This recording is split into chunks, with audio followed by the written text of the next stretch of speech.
Swayam Prabha. Digital India. Educated India.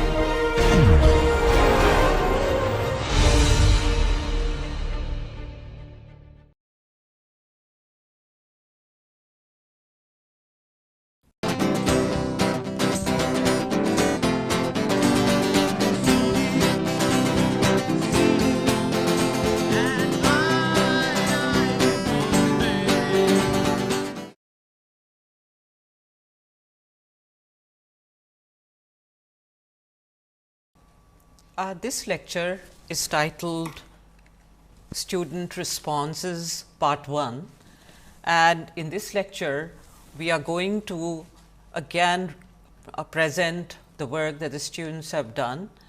We have ensured that there is some kind of linear structure to these reports that the students have presented, so as to maintain clarity of content and the discussion we have conducted, followed by the work undertaken by the students. So, this particular lecture deals with mime and plot. While writing a mime, the writer and the blank page have a very intense relationship with each other, and the blank page offers infinite possibilities. Keeping this in mind, I had written a mime for the students which was read earlier. I'll just briefly read out the titles of this mime, mainly to draw your attention to the fact that even while performing a mime, you have to think of the script, you have to craft it in order that the ideas are fulfilled, although wordlessly. This mime is titled Playing by the Book, and the locale is any enclosed space, and as you recollect, the actor enters with a chair. So, this was part 1 of that mime, in which the actor picks the book and towards the end, in frustration, throws the book. In part 2 of the mime, you have the same actor dealing with the act of writing and all the struggles that the actor experiences, and then finally, the play, the mime ends with a triumphant shout. You would notice that the two students who read the mime, they presented it in two different ways. But I would like to highlight again another relationship that I like you to keep in mind while looking at that mime and listening to the report presented by the students. For the performer, it's the empty space which creates a sense of meaningful interaction. The space is filled by the imagined acts of the performers. In some ways, you can say that the page and the space or the stage coalesce during a performance. Do keep this idea in mind, think about it. Now, we would have Abhishek Raj and Kavish Seth present their mime in its completeness. Earlier, we had broken it into 2 units. Now, we would put the 2 units together, and after the performance, each one will present their own approach to the performance, to the act of interpretation which led to the enactment. So, here is the presentation, the performance, and then the report by the 2 students.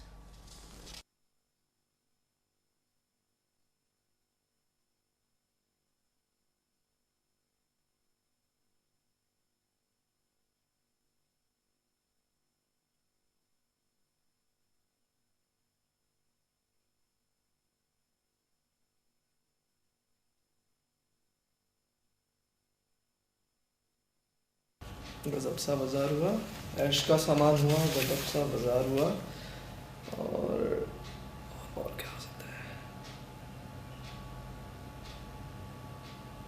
और ये बार बार हुआ,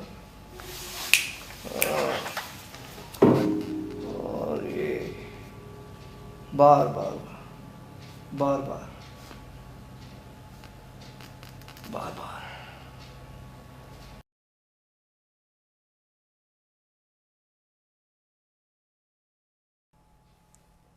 When I read the play, I was wondering why would one throw the book so furiously.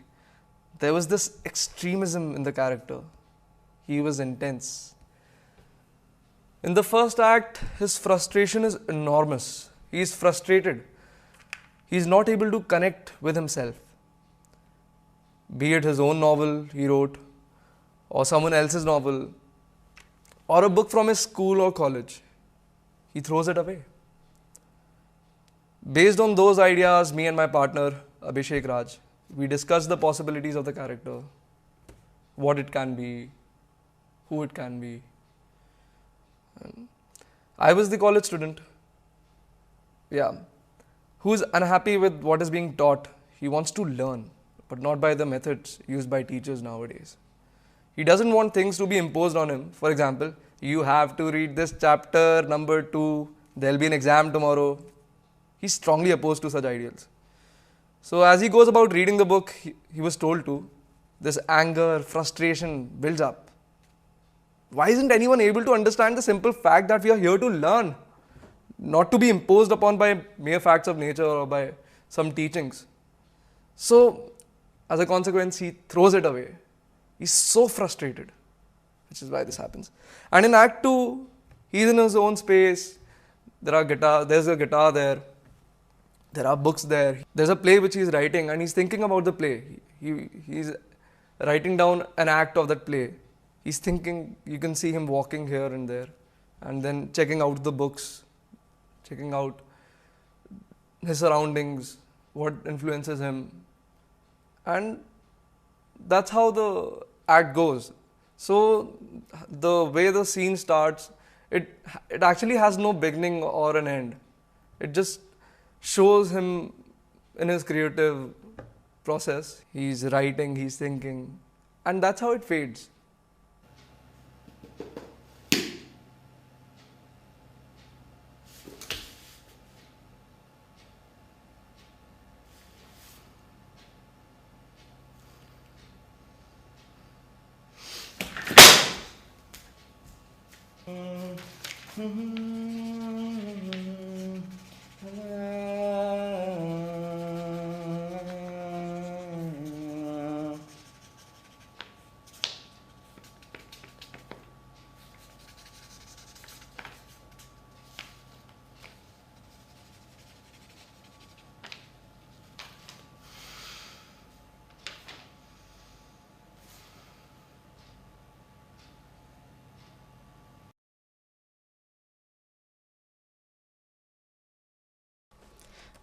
So this is my report about the mime that I performed for the course.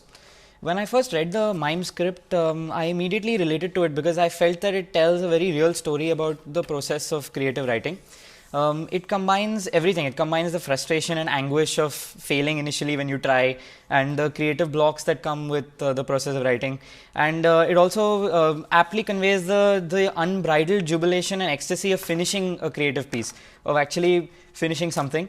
It aptly summarizes the comfort and the deep satisfaction of finding one's own personal space and being comfortable and submitting oneself completely to the creative process and to the joy of writing. In the first part of the mime, you see a writer. He's struggling with some kind of mental block, some kind of inability to find words to express his emotions. His emotions are true, they're deep emotions, but he's unable to find the language to express them. He's unable to find his voice. The book that we see him pick up, he seems gripped by it initially, but later he experiences some kind of anger, frustration, and that leads to him throwing the book forcefully. That book can be thought of as any piece on good writing or the work of any famous canonized writer. His anger, I interpreted it as stemming from his frustration that he himself cannot write like that he himself can't express his bottled up emotions by putting words on a page the way those writers had done. In the beginning of the second part, we see that the writer is resolute, he's purposeful. He's ready to counter all the antagonistic forces that were inhibiting him previously from writing. He carries a pen and a sheaf of papers and he begins writing. Initially, we see that he struggles, much like he had done before. He's hesitant, he's not confident. We see him countering those internal creative demons that he had faced in the previous scene. But slowly, we see that something almost transcendental is happening. He begins to let himself loose. His movements become more relaxed. He's calmer. He's more at peace with himself. He's writing with increased surety, smoothness, and he begins to hum as he writes. This humming seems to energize him. He stands up and continues to hum with increasing frequency and intensity, and his writing also becomes faster. And finally, we see that his joy is just unbounded when he finishes his piece. And he's accomplished what he set out to do. He's found his internal voice. And that ecstasy is basically meant to be a tribute to the process of writing and to the release of that pent-up frustration, and that release which came about through the process of creative writing. As you notice by now, the purpose of the mime exercise, which I hope you enjoyed, you can try it out on your own also, because I think that's the more important part. You should experience it yourself. But at the same time, let me point out what we really have considered in developing this activity. We wanted you to grasp the significance of physical presence of actors in performative empty space, because there is a kind of tension between that empty space and the enactment by any individual. And each gesture, each movement, finally, in a micro sense also, all these activities, they lead to the creation of symbolic representation. So, I think this sense of detail, meticulous sense of detail, that needs to be understood while looking at mimes. But also, while writing plays, I think the mime example should really help you understand that verbalizations, therefore, in any other form of drama, these are highly crafted, carefully crafted artistic processes that build on the physicality of theatre. So, this physicality of theatre, this physicality of experience of this art form is what I would really like you to understand, experience, and you can use that in any way you desire for any kind of writing, but I think it will release some interesting energies in you. We wanted the future writers to explore the physicality of theatre, because it also helps in understanding the relationship between concreteness of experience and the abstract implied meaning. So, essentially it is a sort of desire to help you enjoy the experience of doing by also the act of performance. You can develop short units like this mime, which are doable even in the chaotic sort of movement of a regular semester.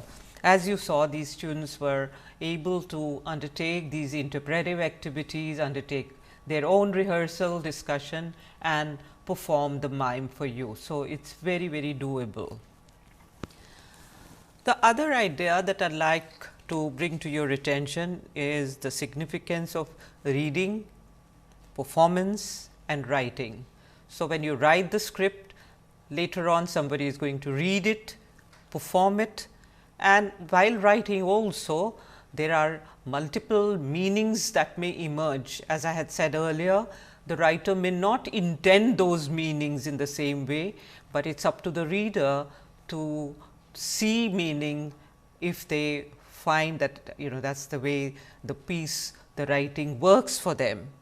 So, in that sense, both for the writer and for the reader, there is this openness of every literary form, and in that sense, when the two students offered their interpretations, this was really the democratic process in action. After discussing mime and also the physicality of mime and in some ways the primordial nature of this act of representation, I would now like to shift to the notion of plot, because this was another important discussion that we had conducted in our elective and also with you in this course. Now, so far as the notion of plot is concerned, you would remember that Gardner had problematized the Aristotelian plot structure, especially the notion of energeia, because he felt that this particular notion has been in some ways rejected by the modernists. He had talked about Poe in particular, Poe onwards, Edgar Allan Poe onwards. He had pointed out how many of the short story writers had rejected this notion of energetic plot structure, which move in a very definite way in terms of the Aristotelian plot structure, in terms of a resolution and also in terms of a high point of conflict. Now, on the one hand, the Greek model has been rejected by some of the modernists, especially those who feel that the modern character or the modern human being had undergone such a lot of change that a very unified integrated structure of the Aristotelian variety did not really hold the attention or the worldview of the writer and therefore consequently the reader also. At the same time, even though Aristotelian plot structure in that sense should not be followed in a very literal manner, but I think we should note that the notion of plot remains very crucial. And so far as Aristotle is concerned, actually there are 20th century writers who swear by the Aristotelian plot structure. I had earlier mentioned Albert Camus, who valued the sense of destiny in Greek tragedies while writing his plays, although I had also pointed out that he was so experimental in terms of the new ideas and also in terms of creating new kind of fiction to fit his absurdist worldview. But when it came to writing plays, he was greatly gripped by the Greek model, because he felt that Greek tragedies offered a very deep sense of the human destiny. It is very interesting to note that even postmodernists, especially postmodernist experimental theatre practitioners, also actually have gone back to the grand classics of the past. This again I had touched on earlier too, so I will not repeat that, but I thought it would be appropriate to mention that Richard Schechner, for example, whose environmental theatre is a very prime example of American avant-garde, he had pointed out while introducing the film which was made of Dionysus in 69, his very famous production, he had pointed out that he loved the Greek tragedians, and I was trying to figure out the words that he had improvised in this conversation in order to explain why he loved the Greek tragedians, because on the one hand he had completely dismantled the plot structure of Euripides, on whose play Dionysus in 69 is based.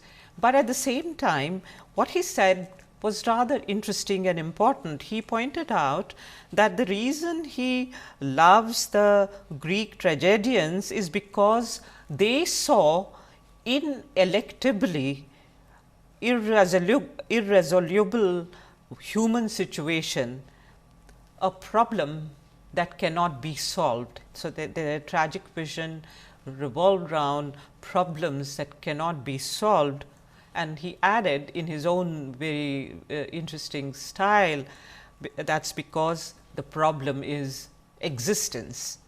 So, in that sense again, whether you look at some of the modernists or some of the experimental practitioners of the avant-garde, you find that the Greek model may not persist in a very literal sense, but the spirit of the plot in terms of the sense of tragic magnitude, that has continued to hold great attention in terms of the theatre form and its link to the projection of human destiny. So, then Aristotelian plot structure on the one hand should not be followed in a very literal fashion, but it would be naive to believe that it does not really offer some very, very powerful paradigms. In fact, there are other ways of approaching the Aristotelian plot structure, and we thought that it is actually suitable to bring in another take on the Aristotelian plot structure, which Brenda Laurel analyzed at length in a famous classic by now titled Computers as Theatre. The reason I wanted the students, especially some of the selected students, and I will explain what that means in a minute, but I wanted them to have a look at this study, because we are actually committed to this interface between art and science, literature and technology. Some of the students had verbalized the need to take home ideas from this course for their own research work in technology areas. So, I think I will just stop here for a minute before talking about the book. Let me just point out why this book was chosen, and therefore, I would really like to read a statement that was made by Kishore towards the beginning of this course. I have this practice of giving a sort of sheet with a couple of questions that I pose for the students, which includes ideas like expectations from the course, their reading habits, their favorite writers, their writing habits, and many other issues are evoked in the process or discussed in the process, but this is the sort of beginning meeting point for me with a new group. And while I gave this exercise to the present group, Kishore wrote some very interesting things, and I am just reading this paragraph to enable you to see how many of these issues of interface now have begun to loom large in the consciousness of the students. I will not read everything that he wrote, but this particular paragraph I can't really resist the temptation of sharing it with you. I pursue writing as a hobby, but I have sometimes had difficulty in getting to that creative space. At the end of this course, I hope to become a better writer after having understood the creative process. It would also help tremendously with my research. At IITB, I am developing a lot of cutting edge new technologies. The process is very similar to writing. One needs to enter a creative space, let the mind wander, and come up with creative solutions. This course would definitely help me become a more innovative designer and researcher. So, this is what Kishore had mentioned, and I was constantly trying to figure out how to really reach out to Kishore and to every other student who had certain expectation from this course. And so, I asked Kishore and Ravi Kiran, who was also equally interested in similar ideas, to examine the book on their own. I did not give them too much of a backdrop in terms of the book, except to point out to them that there are these highlights that they could look at in terms of her statement, and let me read that statement for you. Brenda Laurel says that when we look toward what is known about the nature of interaction, why not turn to those who manage it best, to those from the world of drama, of stage, of the theatre. And she had gone on to discuss Aristotelian plot structure and also the Freytag's triangle, which was developed by Freytag in order to diagrammatically represent the highs and lows of the Aristotelian plot structure. We have shared that earlier with you, but this is the other diagram that we ourselves had prepared in terms of beginning, middle and end, the starting point being an exposition, then rising action, then climax, falling action, resolution around the protagonist's conflicts, which are selected by great playwrights in order to show the tryst of human beings with their own destiny. So then both Kishore and Ravi Kiran spent a lot of time reading the book, talking to me, and we also recognize that actually Laurel is really not using the Aristotelian structure in a very limited way. She is also aware of the fact that contemporary versions of the Freytag's triangle are more irregular and jagged, reflecting the differing patterns of complication and resolution. But the book was meant for designing video games, and also to understand at that time this growing medium, the computer, as a kind of new medium. So, we decided that it's much better if they examine it, because they are steeped in new technologies. They are also researchers in these technologies. So, it's best if they give their own critical view of this very famous study. I also felt that what perhaps they would realize very soon is that the metaphor or the analogy of the page and the stage, which I had earlier pointed out, that in performance it coalesces, but on the computer screen I think it has a very different feeling, because it is embedded within an operational system. And also the player or the user or the actor using the computer is very different from an actor or a writer, in the sense that when you are performing a sort of specific piece, then you are already in an imagined world, and that is fairly well worked out. Whereas, each time you engage with the computer, I think there is something akin to the Brechtian sense of estrangement with which the operator or the actor functions, and in that sense there is never a pre-given calculated state of mind. So, these were thoughts that I had in my mind, and I was hoping that Kishore and Ravi Kiran would also touch on these.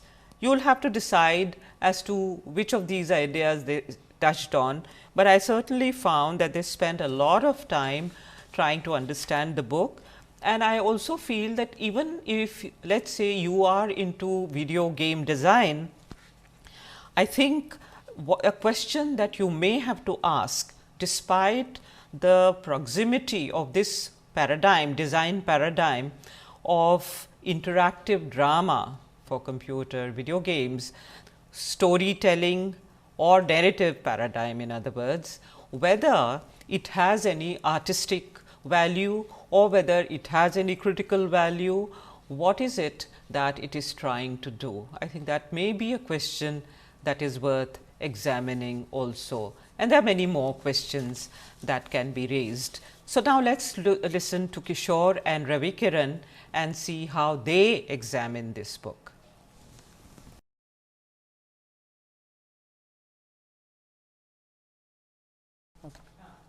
Computer as Theatre by Brenda Laurel, a critical review by Kishore Nair and Ravi Kiran. Now, an introduction.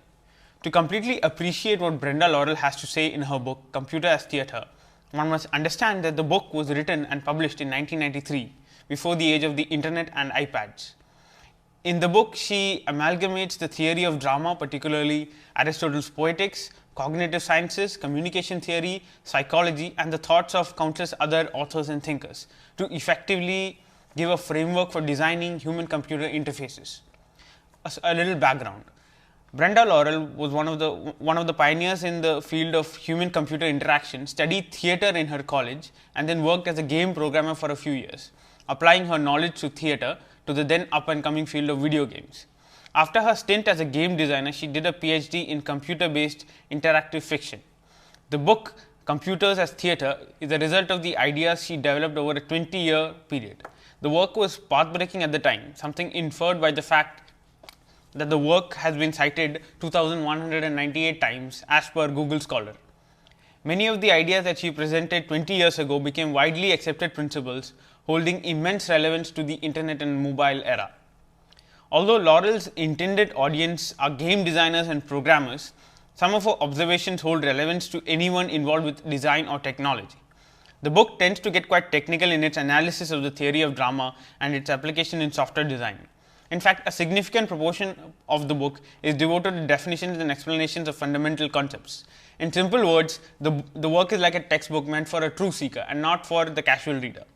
The book introduces the reader first to Aristotelian drama theory and all its nuances, such as the need for a plot or a game to have a beginning, middle and an end. The flying wedge model, where the object of a play or a game is to narrow down the possibilities to probabilities and then to necessities. She also talked about the importance of the play or any software being a single complete action, and about the use of agents in both plays and software. She introduces the concepts of reversals, mimesis and catharsis and the Freytag's triangle and how it could be applied in software design. The explanations are effectively given such that even novice readers can easily learn about the basic theory of drama and draw comparisons with software design. Most of the examples cited by Laurel are archaic, with most of them having died out, most of the games having died out even before many of us were born. This results in a loss of perspective many a time, but one can get a feel of what Laurel is trying to say by looking at modern day games and software that are not mentioned in the book, but then you generally know anybody who's played games. For example, the World of Warcraft, the world's largest multiplayer online game with 10 million subscribed users, regularly employs this technique of reversal, with expansion packs coming out every 2 years that completely alters the plot and the experience of the user and retains interest of the user. Now, Laurel also gets across several other interesting thoughts to the readers as well, some very interesting things. For example, the notion of how action must be constrained to result in creative output in both plays and softwares. Computer users must be engaged in the same way a performance engages the audience's attention through directed flow of information instead of intimidating them with loads of data. She also talks about the needs for designers to see the computer as a medium and not as a tool, and for the need to create sensory immersion into the software through multiple modes of interactions such as kinesthetic, visual and auditory. She also talks about about the history of interaction, about interactive plays, about interactive movies, and how video and computer games came about, and the next part of her discussion is about virtual reality. She also goes on to make many very interesting observations. For example, and I quote, "Gestures can be used as a principle or even the only component of language in a human-computer activity." This was said in 1993, and we see this in action today in our mobiles. The technology called swipe, where we use just gestures to interface with the mobile. Many of the things that she's talked about are relevant to non-programmers also. This part comes up more towards the end of the book. They include firstly the concept of art in technology. Laurel brings it out properly through the line, "Movies did not achieve wide popular success until artists replaced engineers as the primary creator." And this, she goes on to say, is true for computers and game design as well. She highlighted the importance of art in technology much before Apple took over the world through the symbiosis of art and technology in its landmark products such as the iPod, iPhone, iPad and iTunes. She also talks interestingly about new technologies and management, how management is essential. Laurel, through the description of the disaster of virtual reality, describes how path-breaking technology generates a spurt of new ideas in the first few years. However, success is achieved only if the technology has been managed effectively. That is, creativity, expectations, cultural issues and deliverables has to be managed effectively through the initial hype. 20 years back, people had envisioned and built virtual reality systems, smart houses, etc. But even now, they haven't gained widespread acceptance due to their poor management. She sums the whole concept in one line. Again, the worst thing that you can do is fire up public expectations when you can't deliver the product by Christmas. She also goes on to talk about some intriguing aspects, for example, the spiritual aspects and the need for passion in technology. Laurel's thorough research is seen when she remarks how originally actors in the Greek theatre were the priests of Dionysus, who felt that the performance was not for themselves, but an act of God. The performance is not for themselves alone, it is an act of God that they are doing, it is beyond themselves. She further goes on to highlight the importance of passion in developing technology and how technology itself changes the consciousness of the people. Brenda Laurel's explanation of these ideas is remarkable. The very same view on passion and technology later went on to be immortalized by Steve Jobs. Now, a conclusion. The fact that the book was written for an audience for the 90s with technical references from the 80s and the technical nature of the manuscript is the only difficult part of the book. Laurel clearly saw and defined the future accurately. This work impacted the thought process of several designers post the 90s and impacted how technology is seen now. The irony is that what Laurel said in 1993 was made famous by others like Steve Jobs and Apple. Furthermore, technology has developed to such an extent that many of the things Laurel talked about are now very intuitive. This further increases the disconnect with young readers. However, the book does justice to the true seekers by establishing the fundamental principles effectively. Thank you. I would have to end this session at this point because it deals with the student responses. Thank you.